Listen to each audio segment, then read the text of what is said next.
Evet arkadaşlar, gördüğünüz gibi sizinle vişne renginde slime yapacağız.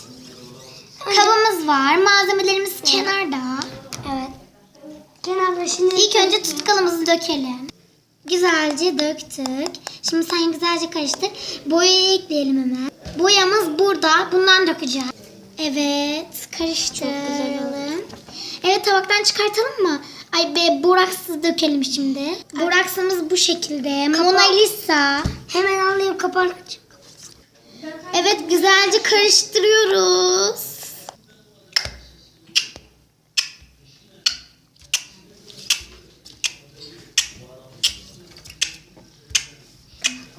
Abone olmayı ve like atmayı unutmayın arkadaşlar. Abone olmayı, like atmayı unutmayın arkadaşlar. Görüşürüz.